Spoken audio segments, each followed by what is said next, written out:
For the dimensions of your YouTube banner, you'll need a canvas size at 2560 by 1440 pixels. Canva actually has a free banner template you can use.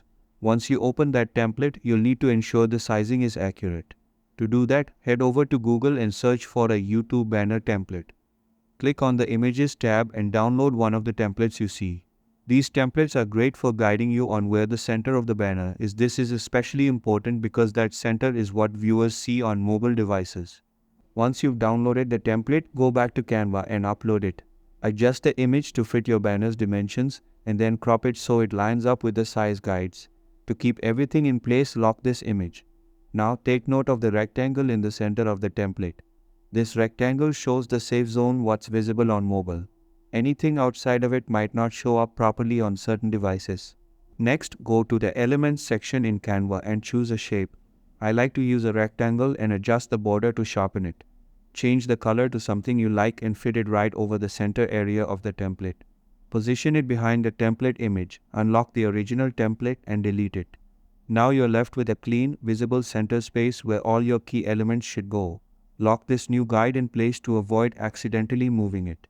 This next step is optional, but if you noticed a nice sheen or light fade in the background of my design, I'll show you how to add that.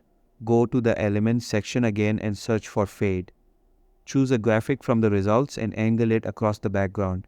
Then lower the opacity to give your banner a subtle metallic finish. Lock that in place as well. Now let's add a profile photo. Head to the Frames section, select a circular frame and place it in the center of your banner. Then upload the photo or selfie you want to use and drag it into the frame. For the text, go to the Text section and choose one of Canva's text styles. Type in your channel name. I use two separate text boxes for the first and last names, changed their colors to white, and selected a font called Allura. Resize and align both text boxes, then use the Copy Style tool to ensure both are the same size and format. Center your text carefully within the safe area.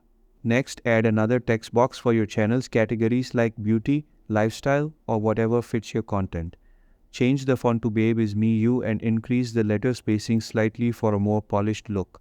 Double check that all your text and elements are within the safe zone. If anything goes outside the center, resize or reposition it. Once you're done, unlock and delete any remaining guides. Download your banner in PNG format for the best quality.